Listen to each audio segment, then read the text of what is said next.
I'm going to give you an example, maybe a couple of examples of 2 Timothy 2:2 in action. The first one is Roman, who is from Western Ukraine, grew up his mom's a committed believer, his dad wasn't, but grew up in a church there in Western Ukraine, a sister church to our church in Lublin. And they moved to Poland. First his mom came, and then Roman came with his wife and kids in 2018.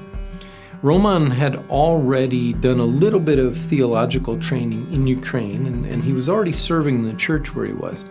But he moved to Poland and got involved in our church, which we had already for several years been intentionally assimilating Ukrainians into our church, a Polish church. Now, this is complicated because between Poles and Ukrainians, there's a long history of occupation by Poland, genocide by Poland, genocide by Ukrainians of Poles, fighting a couple of wars against each other. So just the idea of a church that assimilated Ukrainians was already a hard sell for some Polish people, and then also for some Ukrainians who thought that their churches were more faithful than Polish churches. But Roman and his family came and they got involved in our church right away, and Roman began serving in different ways. And he also had the mindset of he was there in Poland to serve God and also to be kind of a missionary. So we got to know each other better. I was able to mentor him and take him in a sense from that step of, he was already serving God, but to help him grow in some of the ways that he was doing it. And then Kay and I were looking at moving on to other ministry, to a different place. And one of the problems, though, was we were moving on without any idea of who would take over the church where I had been pastoring for 14 years at that time. While we were gone in the States for the summer of 2021, Roman filled in preaching some. He also preached in a couple of other churches in our area. He was able to fill in some other ways, and the church people started to see that, he would make a great pastor someplace. The church didn't know that Kay and I were thinking about leaving ministry. So when we got back, we started thinking about that, started talking with Roman. God had been preparing him already to step into pastoral ministry, and it was just a great God thing, a coincidence that we were preparing to move and God was preparing his heart.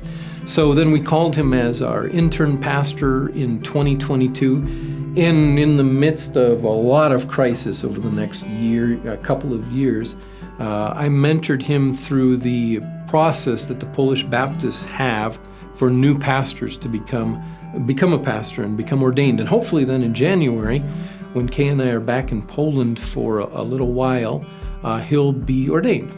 There's another story where I have less of an impact, but at the same time, kind of a key role that I was able to fill for a young pastor in a different city in Poland.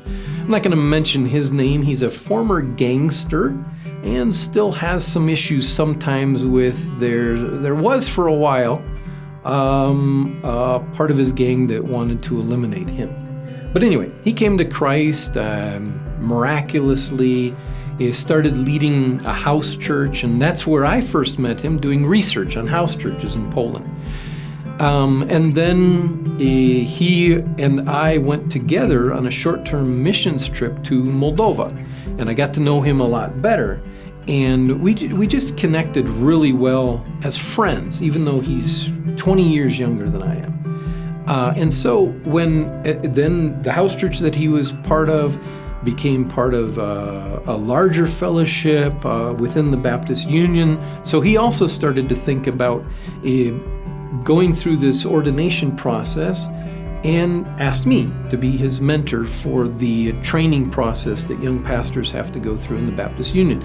Not so much, because I'd had such a wonderful, amazing impact in his life up to that point, but mostly because of the friendship that we had developed, and because I was old enough to be his mentor, and also share with him some things that he couldn't get maybe from some of the other people. So not, again, like I said, maybe not such a wonderful, amazing impact in his life, but a key area where I could mentor him so that he could then become a pastor who was investing in the lives of other people too.